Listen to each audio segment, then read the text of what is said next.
Silakan Bu Evi. Assalamualaikum warahmatullahi wabarakatuh, Pak Dekan yang kita sayangi semua. Mohon izin, seperti biasa saya merepotkan teman-teman dengan meminta link Zoom dan memohon pada Prof. Gun untuk mengikuti perkuliahan melalui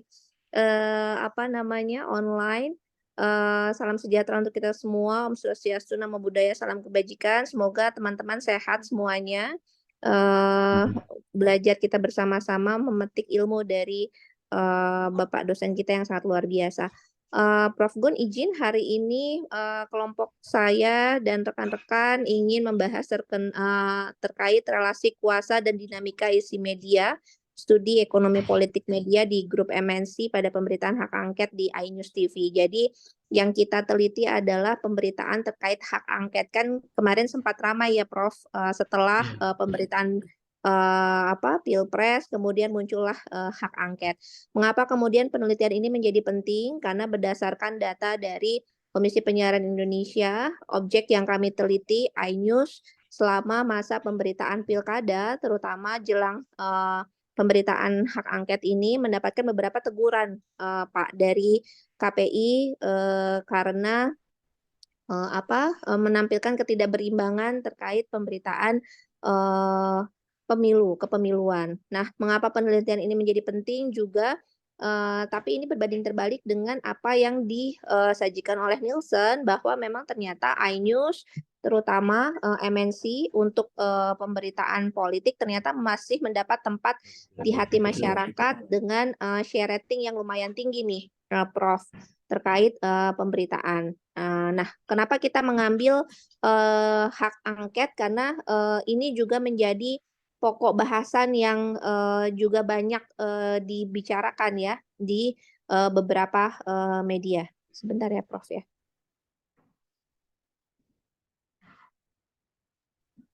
Oke, yang pertama kemudian tadi tujuannya sudah ya, kemudian rumusan masalah boleh Mas Dimas? Suaranya terdengar ya Mas Dimas? Metodologi dulu ya. Maaf, metodologi dulu ya sebelum rumusan masalah ya. Kecepatan pendahuluan udah tadi. Nah, paradigma yang digunakan dalam penelitian kami, Prof, adalah sosial konflik atau paradigma kritis. Pendekatannya memandang masyarakat sebagai tempat di mana ketimpangan timbul, kemudian juga ada kegaduhan dan keresahan dari masyarakat. Dan pendekatan ini menolak ide bahwa struktur sosial secara otomatis menggerakkan keseluruhan fungsi masyarakat. Karena ternyata setelah kami melakukan penelitian juga terkait pemberitaan hak angket ini yang justru membuat MNC menjadi juga banyak disorot orang adalah tidak hanya dari masyarakat itu sendiri, tapi dengan gaya bahasa atau gaya pembawaan di siaran iNews yang kemudian menjadi sangat timpang untuk memberitakan terkait dengan hak angket setelah pasca pemilu Pilpres di 2024. Boleh next?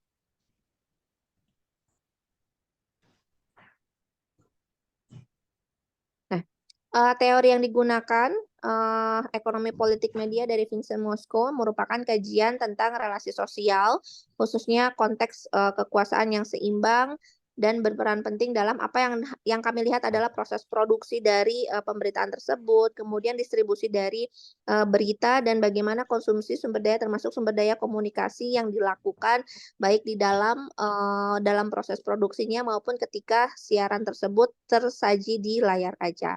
Boleh next? Nah, 3 konsep utama teori yang berusaha kami sajikan di sini antara lain komodifikasi, spasialisasi, dan strukturisasi. Apa sih komodifikasi ya? Komodifikasi transformasi nilai guna menjadi nilai tukar. Nah, modelnya menganalisis komoditas, kemudian menentukan bahwa komoditas tersebut adalah bentuk yang paling terlihat dan representatif dan paling eksplisit untuk kemudian melihat bagaimana dari sebuah pemberitaan dapat kemudian menghasilkan nilai tertentu baik bagi stasiun TV yang bersangkutan ataupun bagi masyarakat. Kemudian spasialisasi adalah kemampuan media dalam menyajikan produknya dalam batasan ruang dan waktu yang sangat dipengaruhi oleh struktur kelembagaan. Jadi ada kemudian, kebijakan-kebijakan politis tertentu dalam menampilkan siaran terkait hak angket, yang kemudian menentukan peran media dalam memenuhi kebutuhan jaringan dan kecepatan penyampaian produk media kepada audiensnya, kepada, penonton dari iNews itu sendiri. Lalu apa itu strukturisasi? Menggambarkan proses interaksi antara struktur sosial dan manusia. Dalam konteks ini, tidak hanya terbentuk secara terpisah, tapi juga bersama-sama dengan tindakan dan keputusan individu. Ini mungkin nanti tergambar dari bagaimana ketika kami melakukan wawancara dengan teman-teman iNews, bagaimana kemudian proses berita hak angket tersebut dihasilkan. Nah, ini sangat tergambar struktur, dari mulai, bagaimana mereka melakukan rapat produksi, kemudian setelah itu juga ada kemudian, melakukan peliputan dan lain sebagainya, sehingga akhirnya berita mengenai hak angket bisa tersaji di layar kaca. Boleh next?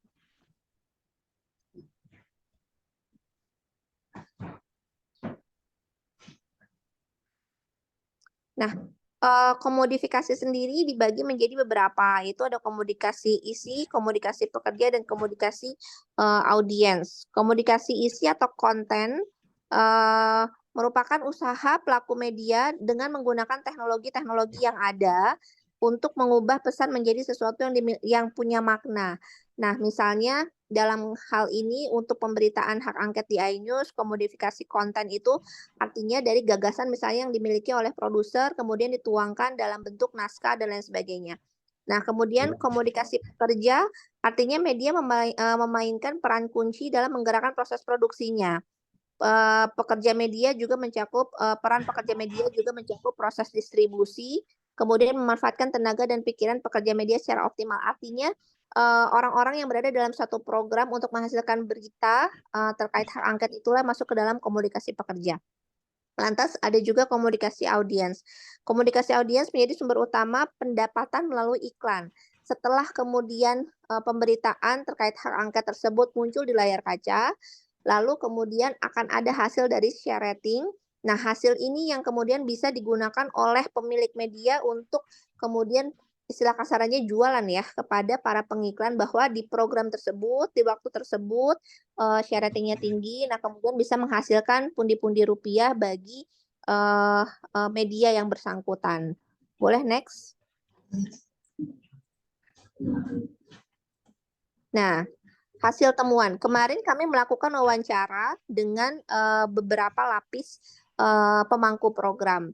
Jadi ada Mbak Deni. Mbak Deni ini adalah manajer dari pemberitaan, beliau yang kemudian memangku program di iNews. Kenapa kita kemudian narrow down ke hak angket, karena ternyata dari hasil polling, di media sosial yang dimiliki oleh iNews, hak angket inilah yang paling banyak diminta oleh masyarakat untuk ditayangkan di layarnya iNews.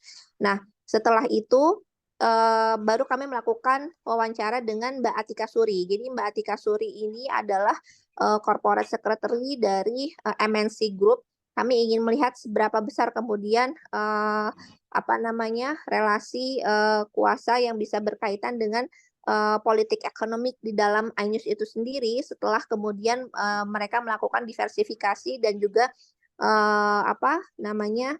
bukan diversifikasi, jadi sekarang tuh mereka sudah melakukan, konvergensi. Artinya satu berita di MNC Group itu digunakan untuk semua, platform, berita yang mereka miliki. Nah, di situ juga bisa menghemat secara ekonomi disebutkan oleh Mbak Atika Suri tersebut. Nah, yang pertama temuan dari kami, berita hak angket yang selalu ditayangkan oleh iNews belum. Nanti ya, boleh balik lagi yang tadi? Nah, Eee, komodifikasi berita ini sudah dilakukan oleh teman-teman iNews.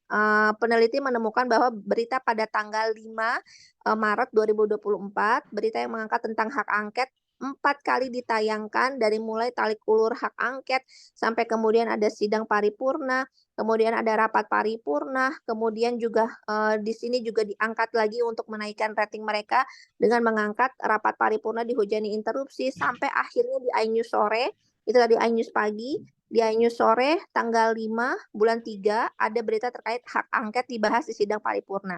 Nah, urutan-urutan inilah timeline inilah yang kemudian menjadi temuan di kami bahwa memang rentang waktu dari pagi hingga sore terkait berita hak angket ini juga sangat mempengaruhi bagaimana share rating dimiliki oleh iNews, kemudian itu juga mempengaruhi terhadap ekonomik di dalam stasiun tersebut. Boleh next? Nah, ini tadi yang tadi kami lakukan penelitian, teman-teman. Ada beberapa tadi iNews sore, maju mundur hak angket. Boleh next lagi?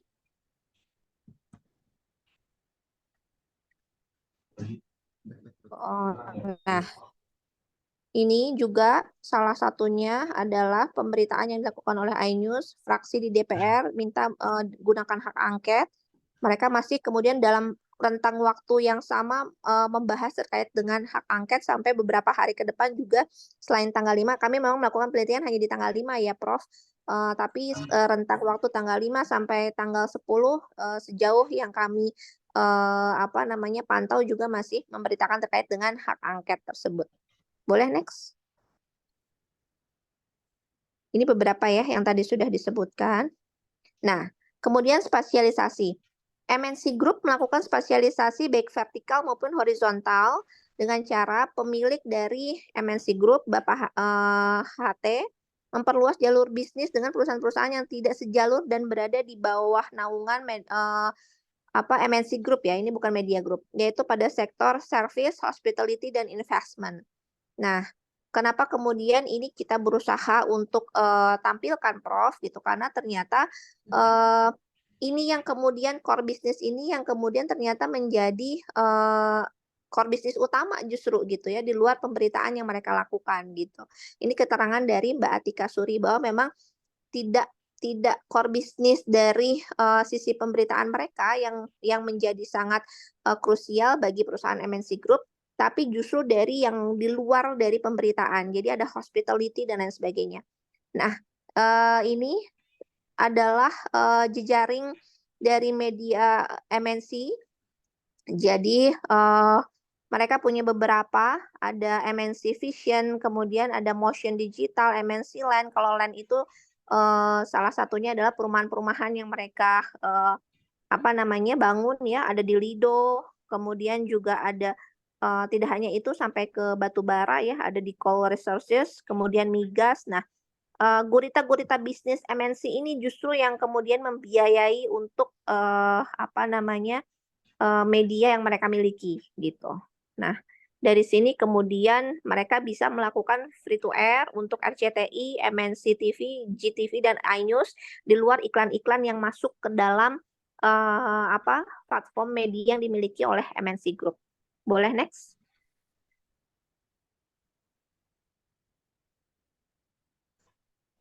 Oke. Nah, membahas terkait strukturisasi, Pak HT sebagai pemilik mampu kemudian memberikan pengaruh kepada seluruh jajaran termasuk direksi, pimpinan redaksi, kemudian para jurnalis, tapi tentu tidak langsung narrow down dari Pak HT ke jurnalis ya, artinya dari direksi, pimpinan redaksi, baru kepada jurnalis. Tanpa kemampuan ini tidak mungkin kemudian level struktural ini bisa terbangun dengan harmoni untuk menghasilkan pemberitaan yang sesuai yang diinginkan oleh dapur redaksi itu sendiri. Nah, adanya harmoni dalam struktur ini menyebabkan kepentingan-kepentingan yang dimiliki oleh pemilik modal dan kekuasaan bisa tersampaikan dengan lancar dan terus diproduksi oleh mereka-mereka yang bekerja di bawahnya. Dan hal itu pula yang kemudian dijadikan oleh iNews sebagai ajang promosi terutama untuk partai yang melekat pada sang pemilik MNC Group itu sendiri ya. Kita tahu bersama ya partai apa yang kemudian menaungi Pak HT ya, Pak Haritanu menjadi ketua umum di Perindo. Boleh? Next. Ini salah satu contoh bentuk tayangan di iNews.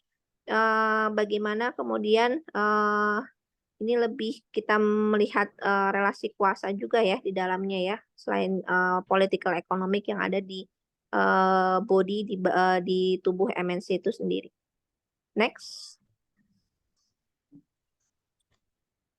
Nah, ini Nah, ini juga menjadi salah satu hal yang menarik nih, Prof, karena beberapa kali kami sudah Komisi Penyiaran Indonesia menegur MNC terkait dengan bagaimana mereka sangat menggunakan medianya untuk apa namanya digunakan sebagai promo ya, promo dari partainya.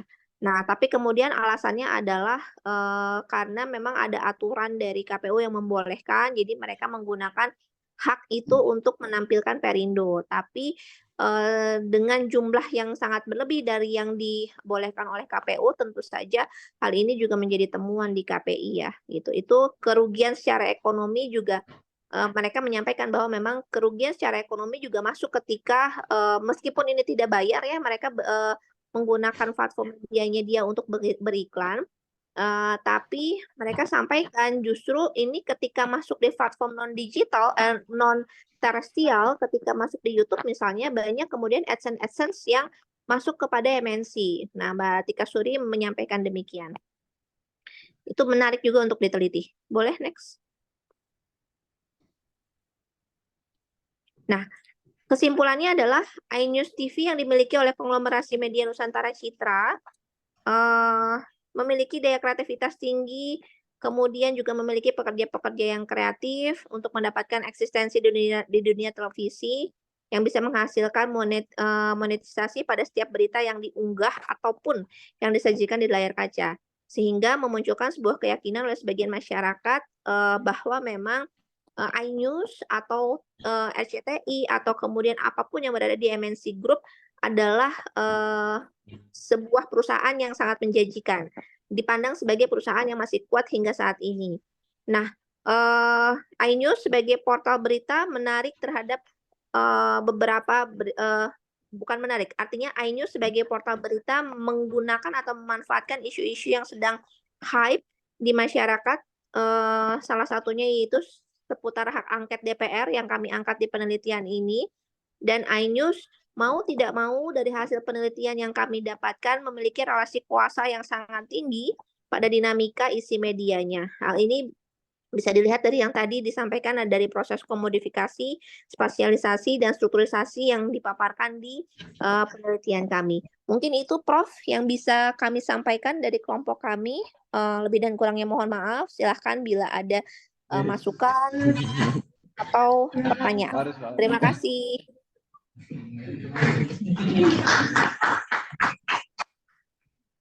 Oke, kita kasih applause dulu sekali lagi untuk para masalah. Silakan panelis kelompok 5, 2 orang, audiens umum 2 orang untuk bertanya, mengkritisi, memberi catatan boleh. Silakan. Ya. Siapa? Saya. Tadi kan sudah dikatakan ya sama Bu Evi juga. Di sini DPR kan punya kewenangan ya. Sejauh penelitian teman-teman, apakah ada indikasi kecurangan atau ketidakadilan dalam pemilu 2024 yang ditayangkan oleh iNews TV? Oke. Apakah ada indikasi kecurangan dalam tayangan News TV, kecurangan pemilu 2024 yang ditayangkan di News TV? Ya, karena tadi Bu Evi menyebutkan karena di dalamnya ada iklan, ada tayangan itu kan ada iklan beberapa paslon. Oke, panelis berikutnya. Ya. Jadi bagaimana kemudian hak angket di iNews ini dalam mempengaruhi dinamika partisipasi politik. Kemudian bagaimana juga cara iNews ini mengontrol regulasinya media dalam mempengaruhi distribusi pemberitaan hak angket. Mengontrol regulasi apa? Dalam menyiarkan hak angket itu, jadi bagaimana distribusi kekuasaan politik ini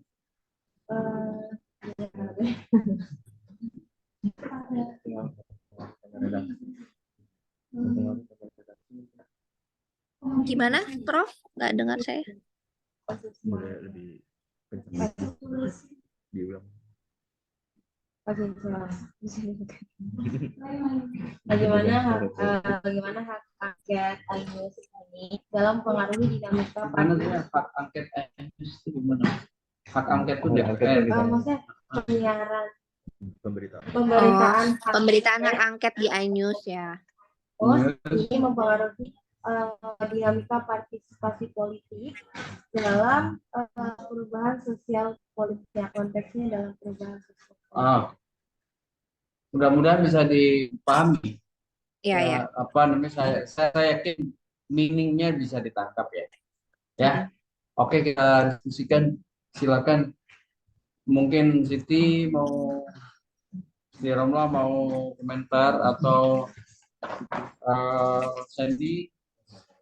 Ya. Saya pengen dengar juga suara Dimas gitu. Sandy, Dimas, Siti Romla, baru nanti saya Bu Efri lagi. Saya dulu Pak. Ya. Saya ingin menjawab pertanyaan dari Kiki ya, bagaimana regulasi berita itu ditayangkan di TV ya. Dari hasil yang kelompok kami dapatkan pada saat wawancara dengan Ibu Atika, bahwa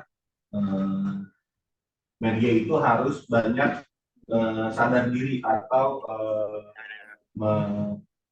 menyatakan dirinya bahwa dia itu tetap memiliki kekuasaan, tetap menjunjung tinggi penyiarannya, namun dia juga tidak menghilangkan kebutuhan dia terhadap iklan.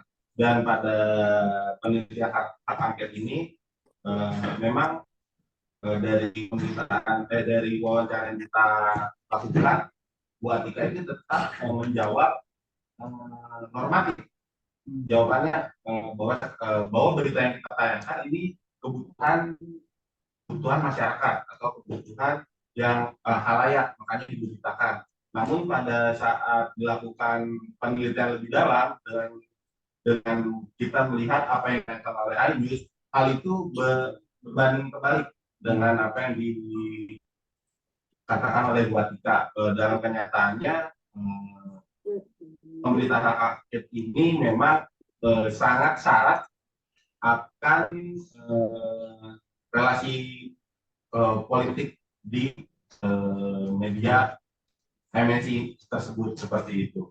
Dan alur dari pemberitaan tersebut memang sangat dinamis. Bisa jadi pada saat sudah ditentukan di rapat redaktur, sudah ditentukan apa yang akan tayang, tapi tiba-tiba ada isu yang lagi hangat, itu bisa dalam sepersekian detik berita itu akan berubah untuk ditayangkan seperti itu. Atau tiba-tiba ada hal yang viral di media sosial, dan itu pokoknya sangat-sangat dinamis pada saat pembentukan berita tersebut. Seperti itu. Ada kok pada bingung ya? Ini kalau terkesima ya. Terkesima ya. Gimana, Ki?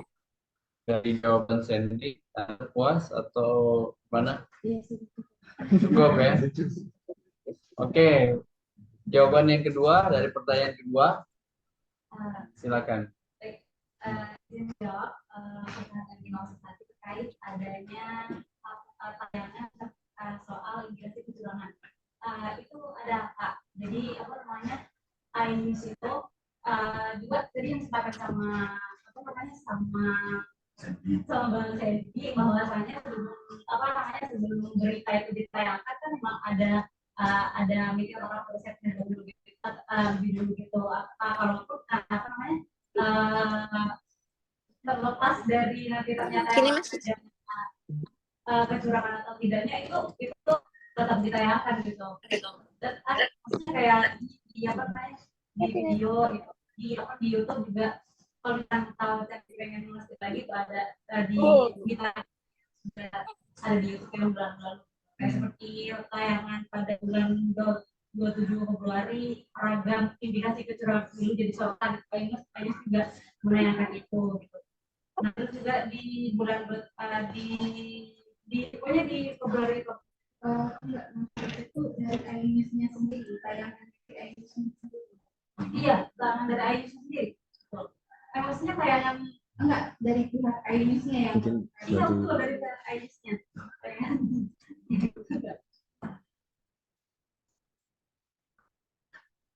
Gimana? Penanya? Siapa namanya tadi? Ya, Rosa. Cukup? Cukup ya. Cuma baiknya mungkin di slide-nya itu ditampilkan juga ya, Tampilkan. Prof. Karena kan tadi disebutkan, jadi orang Saya izin menambahkan sedikit, boleh ya, Prof? Ya, boleh. Oke. Tadi jika disebutkan apakah kemudian ada dampak dari pemberitaan hak angket terhadap apa namanya iklim politik ya, kalau tidak salah ya, nomor 2 ya pertanyaannya. Ini menarik karena gini, berdasarkan dari hasil penelitian, tentu saja iNews atau MNC punya kebijakan redaksi dalam menampilkan berita terkait dengan hak angket. Artinya, mereka akan menyampaikan seperti apa yang diinginkan oleh, mohon izin karena memang ada relasi kuasa dengan partai politik tertentu, ya. Jadi artinya yang digiring adalah mau tidak mau sesuai dengan apa yang mereka inginkan. Artinya waktu itu mendorong untuk dilakukannya hak angket, gitu. Nah, apakah kemudian itu mempengaruhi iklim politik? Saya rasa tidak banyak berpengaruh ya, Prof, kecuali kita melakukan penelitian lebih lanjut ya terkait dengan hal ini ya. Karena memang harus belum ada kemudian data valid yang diungkapkan dengan pemberitaan hak angket, apakah kemudian political ini di Indonesia jadi berubah atau enggak gitu. Nah, itu sih sebenarnya belum ada data valid ya, Mbak ya, gitu. Apakah kemudian jadi berubah, apa kemudian jadi mempengaruhi DPR? Saya rasa belum sampai ke situ, gitu. Tapi kemudian membentuk opini masyarakat mungkin saja, gitu. Membentuk opini masyarakat, penting nggak sih hak angket? Misalnya seperti itu mungkin saja terjadi. Tapi tentu saja harus ada data valid yang bisa menyampaikan apakah ada dampak atau tidak terkait pemberitaan hak angket di iNews dengan pergolakan politik di masyarakat. Itu aja mungkin Prof yang ingin saya tambahkan. Terima kasih. Oke, teman-teman, itu tambahannya. Saya buka isi untuk audiens. Yang penasaran masih silakan. izin Prof, teman-teman semua. Ya. Saya langsung teringat sama makalah saya Prof sebenarnya tentang hierarki pengaruh kan. Ya karena memang kan ini kalau di MNC itu kan banyak sekali gurita bisnisnya gitu. Kemudian di satu sisi juga sebagai Pak Haritanu juga sebagai Ketua Umum Perindo dan menjadi aktor politik di Pilpres kemarin sih, yang dimana capresnya itu kemudian kalah dan lalu pemberitaan hak angket ini mempunyai kolerasi dengan bagaimana cara gimana untuk membatalkan lah secara untuk memajulkan gitu di pemerintahan Jokowi. Nah, sebenarnya yang ingin pertama yang ingin saya tanyakan itu bagaimana tentang hierarki pengaruh, maksudnya hierarki pengaruh lagi. Bagaimana mana pengaruh yang lebih kuat gitu. Maksud saya ketimbang dari bisnis, apakah ada di samping itu ada kepentingan bisnis dari kepentingan bisnisnya, kemudian ataukah dari kepentingan politik. Yang pertama itu. Kemudian yang kedua, bagaimana apakah pemberitaan tentang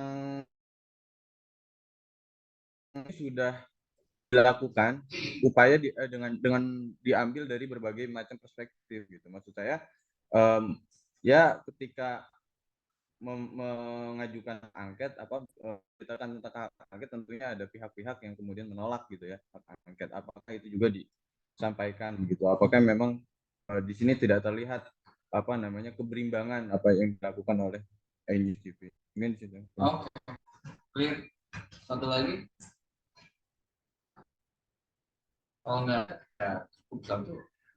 Ada nggak?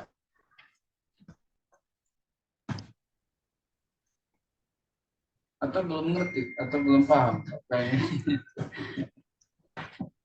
Oke, silakan dijawab dulu, Dimas mungkin. Ya. Terkait yang ditanyakan oleh saudara Virus tadi, dari studi kami, studi ekonomi politik media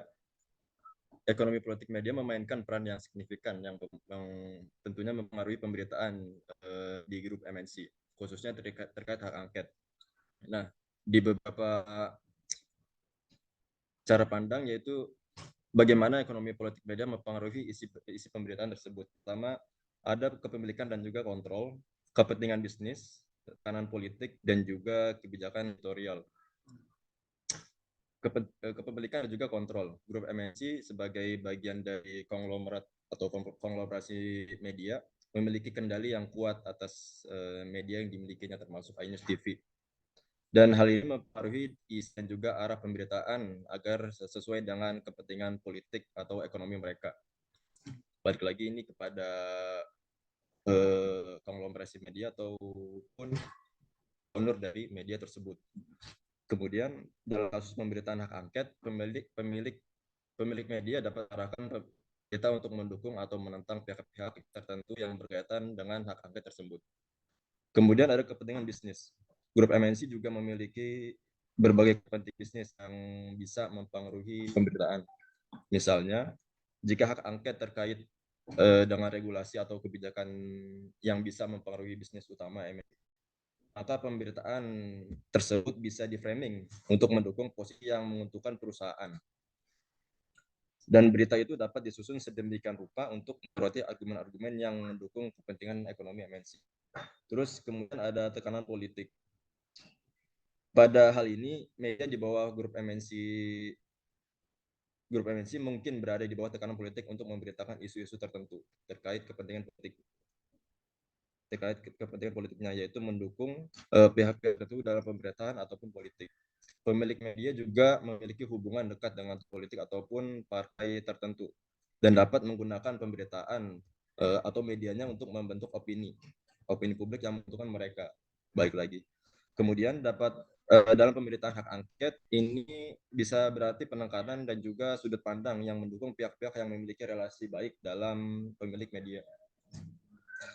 Dengan demikian, ekonomi politik media memiliki pengaruh besar terhadap pemberitaan isi media tersebut, termasuk pemberitaan tentang hak angket di iNews TV, dan juga muncul pengaruh melalui kendali kepemilikan dan juga tekanan bisnis dan politik, kebijakan editorial, dan juga faktor-faktor lain yang membentuk cara yang disampaikan kepada publik. Gimana? Cukup. Saya masih masih penasaran gitu, tekanannya lebih besar kemana gitu, apakah lebih besar kepada kepentingan bisnisnya atau kepentingan politiknya Haritanu gitu sebagai pendukung Ganjar Mahfud gitu kan. Ya, boleh nih. Jadi ini ada dua perspektif yang kelompok kita dapatkan terkait pertanyaan Bapak tadi ya. Kalau saya menjawab dari hasil wawancara yang didapatkan, buat kita itu beropini atau berpendapat bahwa dua-duanya itu sangat dinamis, nggak bisa ditentukan belak-belakan bahwa iNews itu ini saya akan memberitakan karena tekanan politik dari pemilik, nggak bisa. Tapi saya juga harus berdamai dengan kebutuhan masyarakat. Pokoknya jawaban dari politika itu diplomatis, bahwa media itu harus tetap menjadi media yang independen dan sesuai hukum. Itu yang kami dapatkan dari hasil wawancara. Jika dari hasil temuan yang kami lakukan, melihat beritanya dan mengikuti pola pemberitaan di iNews, bisa kami katakan bahwa pemberitaan produk media di iNews itu sangat dipengaruhi oleh bisnis politik, tekanan politik dari si pemiliknya. Itu dari dua perspektif yang kami dapatkan di penelitian. Seperti itu. Jadi nggak ada jawaban pasti untuk yang dari Bapak Fairis inginkan itu. Tapi kalau dari hasil penelitian kami ya sangat-sangat dipengaruhi seperti itu. Oke, applause dulu untuk makalah. Saya mencatat untuk judul riset itu sudah bagus. Paradigma yang digunakan sudah oke. Metode yang digunakan sudah oke. Tetapi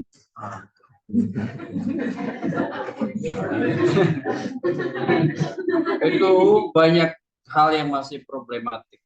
Saya tunjukin ya. Coba Anda lihat tayangkan yang bagian strukturasi. Teorinya atau Enggak di temuan. Oke, yang strukturasi.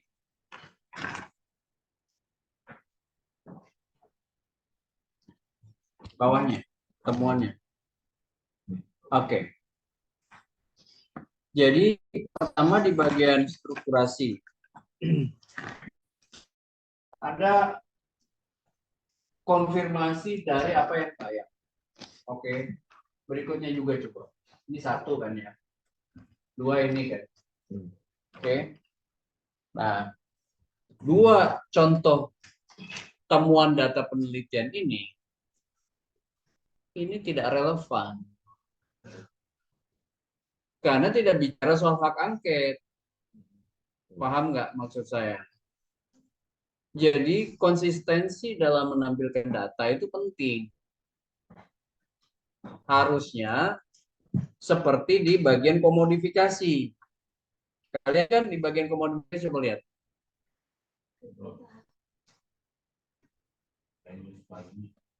Komodifikasi itu hasil temuan komodifikasi. Nah, tuh. Terus temuannya. Iya kan bicara hak angket. Dan link-link yang kalian masuk di makalah itu semua bicara soal hak angket. Nah, itu benar. Dan seluruh basis material yang dimasukkan sebagai data itu yang ada hubungannya dengan hak angket. Kalau di luar hak angket abaikan. Ngerti nggak? Termasuk pada saat membahas strukturasi. Gitu. Relasi kuasa yang dicek dalam hubungan antara struktur dan human agency itu adalah bicara soal hak angket. Nah, sebelum itu coba cek dulu spasialisasinya. Nah, temuan spasialisasi di sini itu kan yang perusahaannya banyak. Oke. Nah, ini masih data mati. Bagaimana menghidupkan data dari penelitian? Tayangan hak angket yang di iNews itu apakah juga di-share di platform lain? Ngerti nggak? Misalnya tayangan yang sudah tayang di iNews itu ditayangin nggak di Sindo News? Ngerti nggak? Kemudian ditayangin nggak tuh di Radio Sindo Trijaya? Kan kayak program Aiman, ditayangin juga tuh di Sindo Trijaya, kan gitu. Kemudian muncul juga di MNC News TV. Hanya tinggal ganti logo aja tuh. Artinya satu program, satu tayangan, itu bisa tayang di seluruh grup MNC. Nah, itu namanya spasialisasi, vertikal dan horizontal. Benar bahwa ini adalah spasialisasi, vertikal, horizontal. Vertikal itu kalau satu bisnis yang sama, bisnis media. Kalau horizontal, ke lain bisnis yang berbeda. Ngerti kan? Nah, ini kan vertikal nih. Kalau ini kan nggak mungkin ada hubungannya ya. Kecuali dengan partai. Kan Perindo kan? Nah, spasialisasi vertikalnya misalnya MNC TV, Global TV, RCTI. Nah, si tayangan yang sama itu kalian tinggal cek Yang tayang di iNews itu tayang juga nggak di RCTI dengan berita yang mirip persis sama, misalnya. Cuma ganti logo TV-nya aja. Cari itu untuk membuktikan bahwa terjadi spasialisasi vertikal. Satu program yang sama tayang di beberapa TV di grup MNC. Berarti kalian bisa simpulin terjadi spasialisasi vertikal. Kan kalau isinya pemodifikasi, tapi kalau perluasan bisnisnya itu namanya spasialisasi kan, corporate extension, vertikal dan horizontal. Nah, strukturasinya kalian kan lihat konteksnya. Maksud saya konteksnya itu begini. Grup MNC itu dimiliki oleh Haritanu. Haritanu itu ketua Perindo. Ketua Perindo ini dukung Ganjar Mahfud di pemilu. Ini konteksnya harus dikasih tahu tuh. Ketika kalah di pemilu, suaranya itu kan suara kritis. Iya kan? Nah, betul siapa yang tadi nyebut ya? Ketika bicara hak angket itu, apakah menyediakan juga suara ya dari kelompok berbeda dengan pendukung Ganjar Mahfud? Ya, itulah menunjukkan bahwa kalian bisa simpulin bahwa dominannya pemberitaan di iNews TV itu, ya kan, menunjukkan bahwa struktur dalam konteks ini adalah kepemilikan lebih dominan dibanding human agency yang harusnya jurnalis itu cover both side gitu. Tapi kalian harus tunjukin dulu data selama riset kalian dari tanggal sekian sampai tanggal sekian itu, semua berita tentang angket itu kecenderungannya adalah dalam perspektif minor, dalam perspektif negatif, gitu, tone-nya. Bisa dipahami nggak? Nah, itu yang masih kurang. Coba kalian juga tidak konsisten di kesimpulan, coba cek. Nih, baca kesimpulannya. Ini bukan kesimpulan paradigma kritis. Paham nggak maksud saya? Masa aja TV dianggap memiliki daya kreativitas tinggi gitu dan dianggap gitu ya sebagai pekerja kreatif, ini mah bukan paradigma kritis.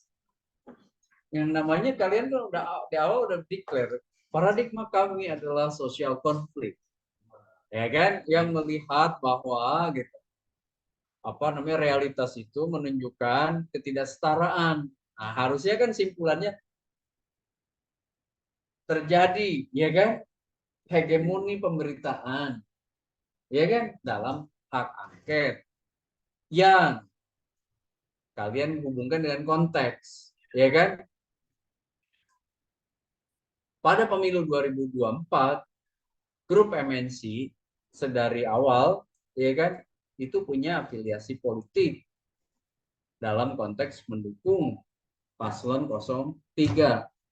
Nah, ini terlihat juga dalam pemberitaan MNC, gitu loh. iNews dalam pemberitaan hak angket yang kecenderungannya menyerang posisi penyelenggara pemilu KPU dalam konteks gitu dan pemerintahan Jokowi. Kan begitu harusnya. Betul nggak? Ya, namanya paradigma kritis, skeptis. Ingat ya, satu harus kalian harus clear nih sore ini. Paradigma kritis itu paradigma yang ciri khasnya adalah skeptis. Kan social konflik. Jadi melihat realitas itu tidak equal, realitas itu tidak setara, melainkan ada kelompok dominan dan yang terdominasi. Paradigma kritis itu ketika turun menjadi teori ekonomi politik, bicara apa? Dua kata, relasi kuasa, power relation.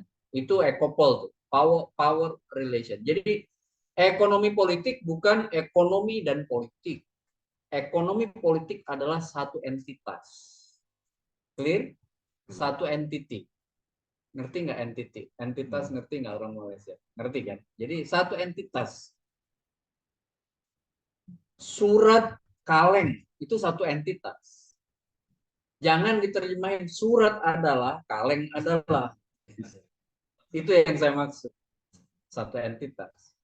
Kalau nanti surat adalah, kaleng adalah, dua entitas. Sehingga tidak akan bisa memaknai surat kaleng itu apa. Kan bukan surat dan bukan kaleng. Tapi surat kaleng adalah surat yang tidak jelas siapa pengirimnya. Ekonomi politik bukan ekonomi adalah, politik adalah. Ekonomi politik adalah studi tentang relasi kuasa yang mendasari produksi, distribusi, dan konsumsi. Sekali lagi. Political economy adalah studi tentang relasi kuasa yang mendasari proses produksi, distribusi, dan konsumsi. Sumber daya komunikasi. Tiga konsep utamanya. Satu, komodifikasi. Ingat, komodifikasi itu pasti bicara soal skeptisnya orang Ekopol bahwa program itu sebenarnya punya lebih orientasinya lebih pada nilai tukar. Gitu loh. Ketika dibikin, itu sebenarnya ada nggak nilai ekonomi, nilai tukar, maksudnya nilai pasar gitu ya, yang didapat. Nah, ini yang belum terbuktikan oleh riset ini. Maksud saya begini, kan kalian di komodifikasi isi itu sebut tuh ada linknya itu, benar nggak? Nah, terutama di komodifikasi isi kan. Nah, masalahnya adalah, maksud saya dengan ngangkat program hak angket ini, ada nggak peningkatan viewers? Ada nggak peningkatan apa namanya kalau di koran itu oplah? Ada nggak peningkatan dari sisi komersial? Nah, kalau nggak ada, kalian patut curigain faktor lain. Gitu. Paham nggak maksud saya? Jadi kan asumsinya program itu dibikin untuk untung. Kalau tidak dibikin untuk untung, faktor apa? Kan begitu. Faktor apanya itu yang harus dihidupkan dalam temuan penelitianmu. Gitu. Jelas? Nah, komodifikasi pekerja itu juga pembuktiannya apa gitu. Misalnya nih, komodifikasi pekerja itu yang tadinya misalnya harus satu TV itu bikin produksi sendiri-sendiri, sekarang satu grup dengan misalnya iNews bikin berita, dia bisa spreading of news ke semua stasiun TV. Kan ini jadi komodifikasi pekerja. Kenapa? Pekerjanya jadi jauh lebih efektif bagi kepentingan bisnis grup. Gitu. Jadi komodifikasi isi, komodifikasi halayak, sama komodifikasi pekerja. Itu harus ada pembuktiannya yang menunjukkan bahwa oh oke, terjadi komodifikasi yang mana gitu. Saya kok melihat ya, khusus untuk hak angket ini, tapi ini saya tidak meneliti ya. Ini hanya asumsi yang kalian sendiri yang harus jawab. Jangan-jangan memang hak angket ini bukan program atau bukan tayangan-tayangan yang menguntungkan bagi iNews. Paham nggak maksud saya? Bisa jadi ini semacam justru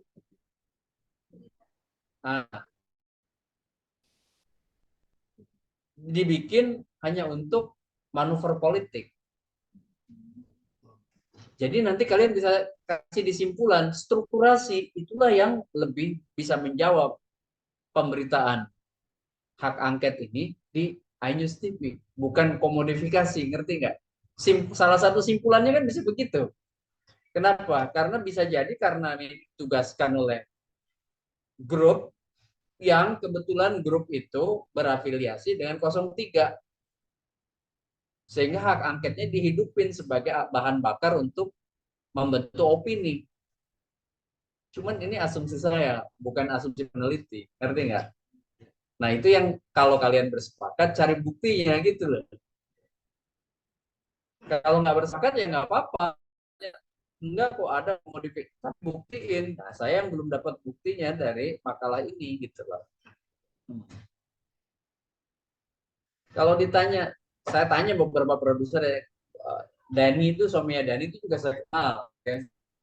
Apa untung nggak itu dengan tayangan-tayangan itu? Mereka kalau boleh milih nggak nayangin itu.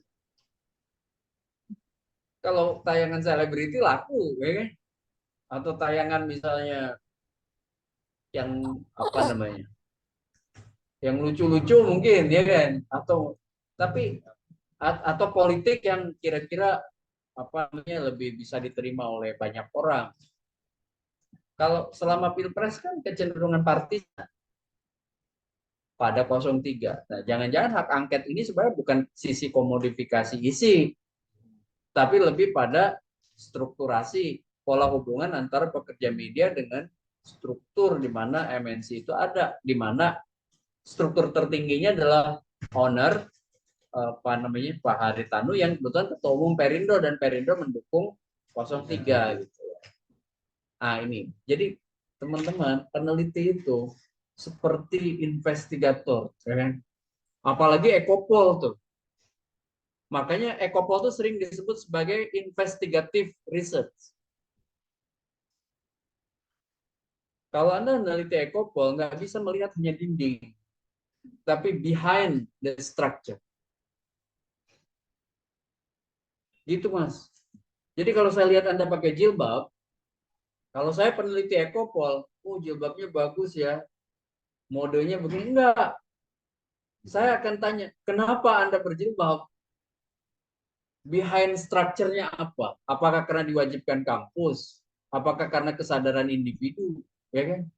Itu yang ingin saya jawab dari Ekopol. Atau jangan-jangan jilbab ini hanya menjadi pop culture. Kan bisa begitu kan? Gitu maksud saya. Nah, itu yang jadi concern di Ekopol. Ekopol tuh bicara behind structure. Makanya hidden underlying structure. Jadi meneliti sesuatu yang berada di balik struktur. Nah, ini kacamata peneliti ini masih kacamata yang melihat tembok dan mendeskripsikan tembok. Belum di balik tembok itu ada apa? Di balik pemberitaan hak angket itu ada apa? Kalian harus petakan tuh. Hak angket muncul pada saat terjadi PHPU pasca pemilu, ya kan? Di mana apa namanya salah satu kekuatan yang bertarung 03 didukung oleh gitu kan Perindo ada hubungannya dengan MNC gitu loh, behind structure. Nah, ini peneliti belum sampai ke peneliti kritis, baru peneliti konstruktivis. Tambah lagi asumsi saya itu melihat dari simpulan. Itu simpulannya gampang sekali tuh. Ya lihat kesimpulannya. Simpulannya jadi tonnya jadi positif sekali. Ya kan? Tiba-tiba aja ada Anyus dianggap memiliki daya kreativitas tinggi dan dianggap sebagai pekerja kreatif yang mendapatkan eksistensi di dunia televisi dengan monetisasi pada setiap berita yang diunggah. Ini simpulan dari mana? Gitu. Orang kalian nggak bahas monetisasi kok, tiba-tiba muncul simpulan itu. Gitu. Nah, ini jadi meneliti itu butuh kepekaan. Meneliti itu butuh ketajaman. Dimulai dari memahami teori secara ajak, mengimplementasikannya, serta mereduksi hal-hal yang bisa mendistract, bisa mengganggu. Gitu. Termasuk informan-informan ini bisa mengganggu. Gitu. Makanya dibutuhkan dalam riset itu sekali lagi triangulasi. Revisi 2 minggu. Ya. Nah, ini dari sisi anatomi udah lumayan baik. Lumayan baik. Ya kalau dari 0 sampai 10 ya masih 5. Nah, yang tadi yang pertama 0 10 masih 3,5 gitu. Nah, itu Nanti diperbaiki lagi. Terima kasih. Assalamualaikum warahmatullahi wabarakatuh. Nah, materi Ekopol saya akan share ke Dimas ya. Ada PPT-nya nanti untuk dibaca. Yang minggu lalu tuh bahas apa kita? Oh ya, ada. Ya. Atau sekarang aja ya? Biar nggak lupa lagi.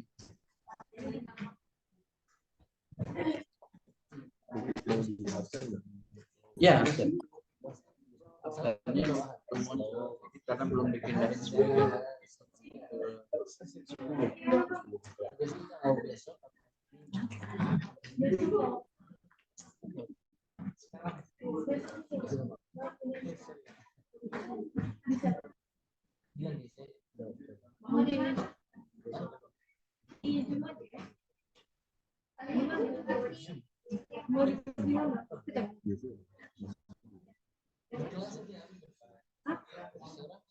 Minggu depan berarti 3 makalah. 1 makalah kelompok 5, 2 makalah kelompok 3, 1 lagi makalah dia nih, The Last Man Standing. Jadi saya wajibkan bikin makalah sendiri karena kan dia diminta untuk meneliti media di Malaysia. Nanti biar cerita landscape media di Malaysia. Tapi harus pakai data ya, jangan pakai sepertinya, bukan seolah-olah. Harus pakai data kayak tadi. Ya.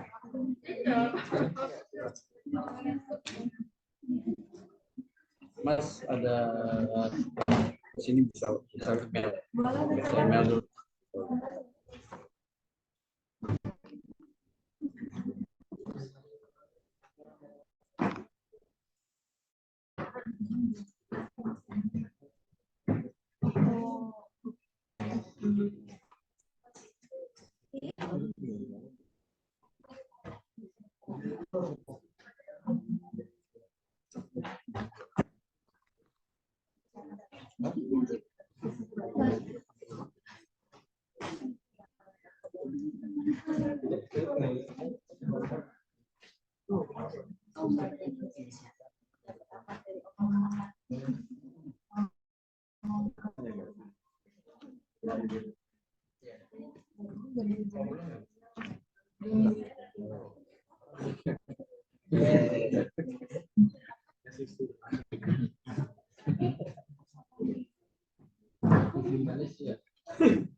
TV 9.